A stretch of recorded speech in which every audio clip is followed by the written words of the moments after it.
Hello everyone, आज के इस वीडियो में हम करने वाले हैं रिडम्पशन ऑफ प्रेफरेंस शेयर्स जो चैप्टर है उसका 6th practical question. Okay, so let's start. Firstly we read the statement of 6th question. इसमें क्या दे रखा है? The following was the balance sheet of Chetak cement limited on as at 31 March 2016। Okay, इसके balance sheet दे रखी है हमें। बैलेंस शीट में क्या क्या है हमारे पास? इक्विटी एंड लाइबिलिटीज हेड में शेयर कैपिटल दे रखी है जिसमें इक्विटी शेयर्स दे रखे हैं, और यहाँ पे हमारे पास प्रेफरेंस रिडीमेबल शेयर्स दे रखे हैं 25,000 के। ओके, उसमें कुछ कॉल्स इन एरियर भी है, प्लस इसमें सिक्योरिटी प्रीमियम दे रखा है, सरप्लस ट्रेड पेबल्स, और एसेट साइज में हमें क्या दे रखा है? सन्ड्री एसेट्स दे रखी हैं, कैश एट बैंक दे रखा है। ओके, लास्ट में इन्होंने क्या बताया इसमें? On the above date the directors decide to redeem the preference shares at a premium of 10%. For this purpose, 50,000 equity shares are issued at a premium of 6%. Okay, जो हमें preference shares हैं उनको redeem करना है और इस purpose के लिए हम 15,000 इक्विटी शेयर्स हैं उनको हम इशू कर रहे हैं एंड प्रीमियम पे कर रहे हैं। 6% प्रीमियम है। जो हमारे इक्विटी शेयर्स हैं उनकी वैल्यू क्या है? 6% का प्रीमियम है, और जो हमारे इक्विटी शेयर्स हैं वो 10 रुपीज़ ईच के हैं। ओके, 10 रुपीज़ का 6% कितना हो जाएगा? 0.6।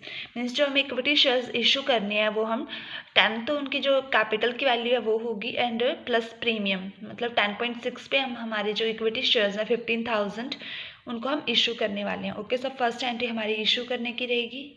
फर्स्ट एंट्री देखो, bank account debit to equity share application and allotment account. Okay, 15,000 के शेयर्स इशू कर रहे हैं, 10.6 पे कर रही हैं। हमारे पास वैल्यू कितनी आ गई टोटल? 1,59,000। 1,59,000। उसके बाद जो हमारी application and allotment money I है उसको हम एडजस्ट कर लेते हैं। हमारी शेयर कैपिटल 10 रुपीज़ के अकॉर्डिंग बनेगी और 0.6 का प्रीमियम है, तो यहाँ पे एंट्री क्या होगी? Equity share application and allotment account debit to equity share capital account to security premium account. Okay, जो हमारे जो टोटल शेयर्स थे वो 15,000 के थे। 15,000 इंटू 0.6 करेंगे तो ये हमारे प्रीमियम की वैल्यू आ गई 9,000 एंड जो हमारी कैपिटल थी वो आ गई 1,50,000। ओके, नेक्स्ट इसमें हमें क्या दे रखा है? अभी शेयर इशू करने के बाद हम देख लेते हैं सबसे पहले जो हमें प्रीमियम है, जो रिडम्पशन पे प्रीमियम है वो कितना है। ओके, जो हमारे रिडम्पशन वाले शेयर्स हैं वो 25,000 के हैं और इन पे प्रीमियम कितना देना है? 10% प्रीमियम देना है। 25,000 इंटू 10 रुपीज़ करेंगे तो हमारे पास टोटल 2,50,000 टोटल वैल्यू आ जाएगी। इसका 10% प्रीमियम कितना बनेगा हमारा? 25,000। ओके, मीन्स जो हमें टोटल प्रीमियम पे करना है रिडम्पशन पे वो 25,000 करना है।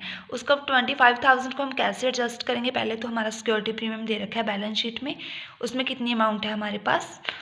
10,000 की तो हमारे पास ये अमाउंट पड़ी है, ठीक है। प्लस अभी हमने जो इक्विटी शेयर्स इशू किया उन पे हमारे पास प्रीमियम कितना है? 9,000 आया है। पहले तो हम ये यूज़ कर लेते हैं, जो बैलेंस शीट में 10,000 पड़ा है एंड जो यहाँ पे हमारे पास अभी आया है 9,000, इसको हम लिख देते हैं सिक्योरिटी प्रीमियम अकाउंट डेबिट कर देते हैं। दोनों को प्लस करके लिख दिया, 9,000 प्लस 10,000 टोटल हो गया 19,000। उसके बाद जो हमारा प्रीमियम है टोटल वो तो 25,000 का कम रह रहा है, कम 6,000 की कमी आ रही है, तो वो हम सरप्लस अकाउंट से ले लेंगे। ओके, सो इसकी एंट्री क्या रहेगी?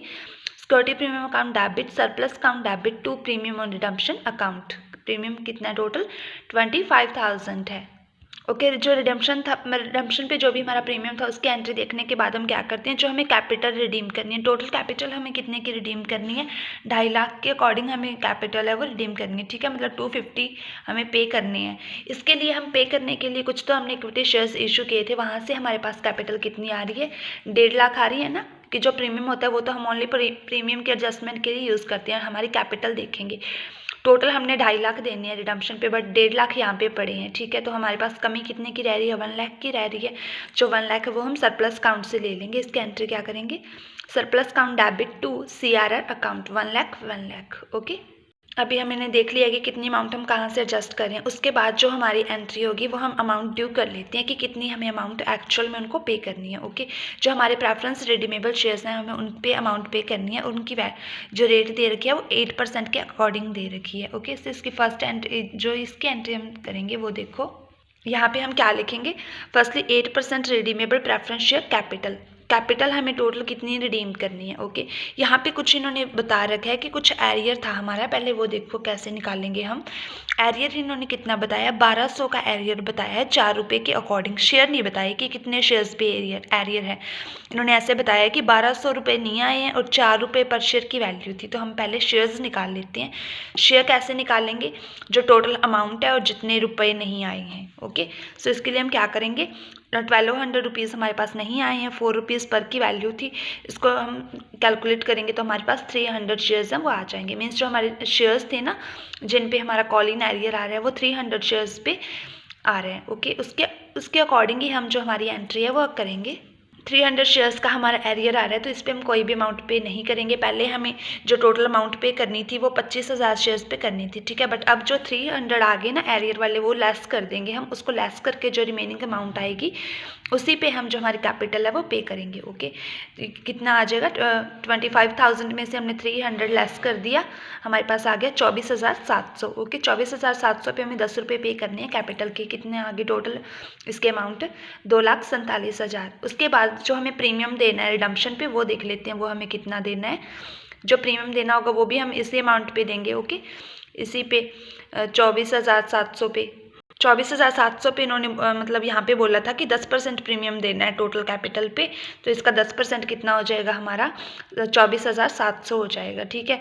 आप चाहो तो ऐसे निकाल सकते हो 10% के अकॉर्डिंग, वरना आप ऐसे देख लो कि 10% प्रीमियम देना है और ईच की वैल्यू क्या है, 10 रुपीज़ का 10% देना है तो 1 रुपया आ गया।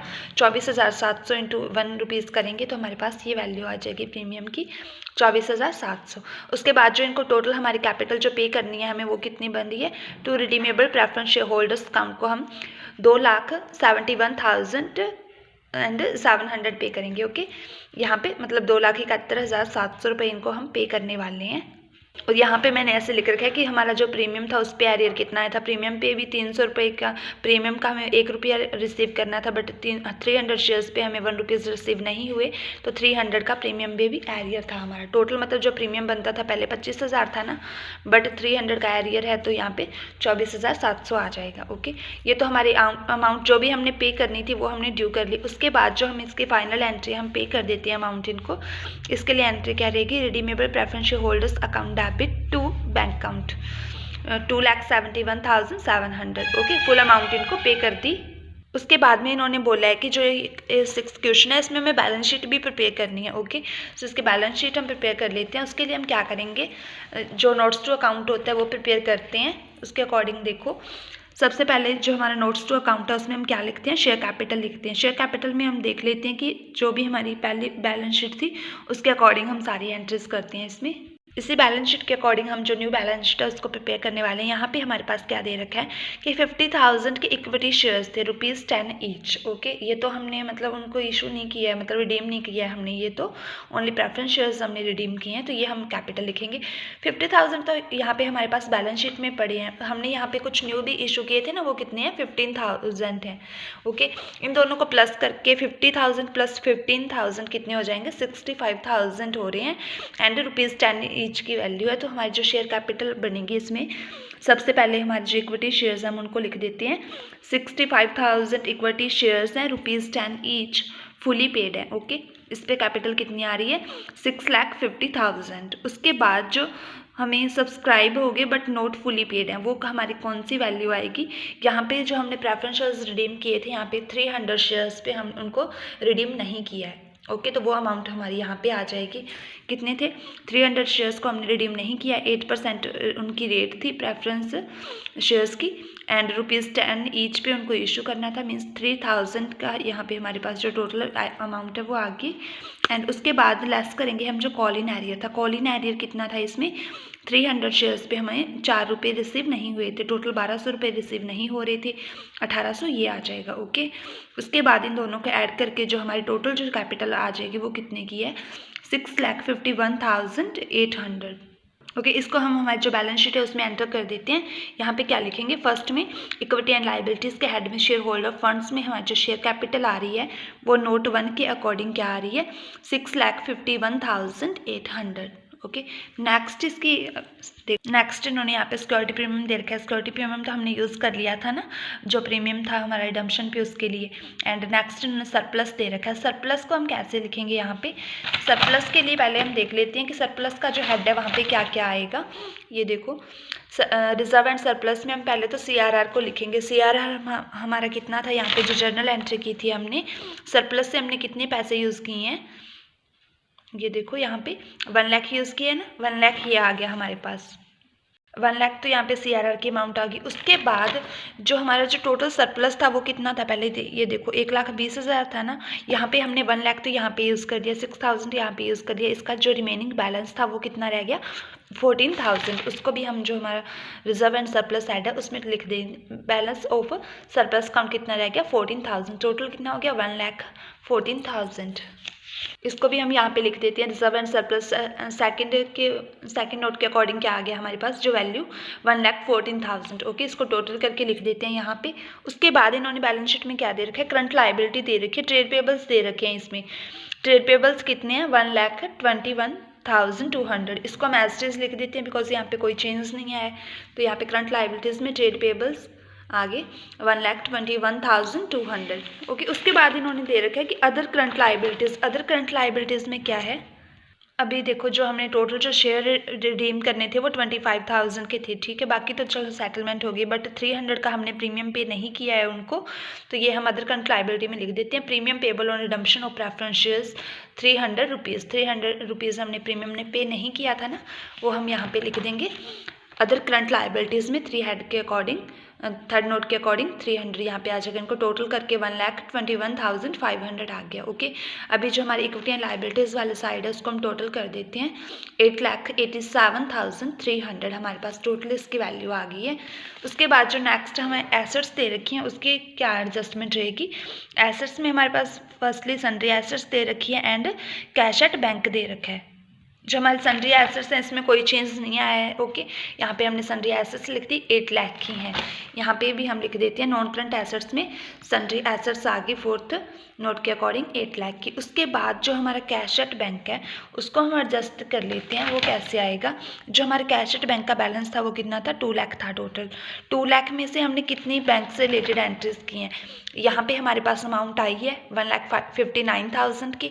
उसके बाद बैंक की एंट्री देखो, यहाँ पे लास्ट हमने यहाँ पे पेमेंट की है 2,71,700 की। ओके, तो इसको हम यहाँ पे एडजस्ट कर लेते हैं।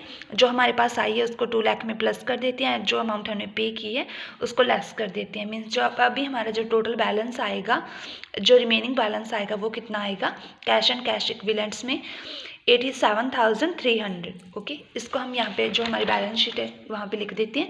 करंट एसेट्स में हमारे पास कैश एंड कैश इक्विवेलेंट्स में क्या आ गया, कैश एट बैंक आ गया फिफ्थ नोट के अकॉर्डिंग एंड 87,300 हमारे पास ये आ गई, जो भी हमारी कैश एट बैंक थी बैलेंस था। उसके बाद जो हमारी एसेट साइज है इसको टोटल कर लेते हैं, ये दोनों इक्वल आ रही हैं 8,87,300। ओके, इस क्वेश्चन में हमने बैलेंस शीट प्रिपेयर कर लिया है, नोट्स टू अकाउंट भी प्रिपेयर कर लिया है, ये आप देख लो एक बार। एंड इसमें आंसर देख लो यहाँ पे क्या क्या दिया है इन्होंने। कैपिटल रिडम्पशन रिजर्व 1 लाख दिया हुआ है, ठीक है, हमारा 1 लाख आ गया था यहाँ पे। उसके बाद जो सरप्लस बैलेंस दे रखा है, ये वो बैलेंस है जो हमने यहाँ पे लिखा है ना रिजर्व एंड सरप्लस में। सॉरी, इधर दिखाती हूँ, ये रहा यहाँ पे जो हमारा बैलेंस रहा था सरप्लस काउंट में 14,000, ये वाला बैलेंस दे रखा है इन्होंने।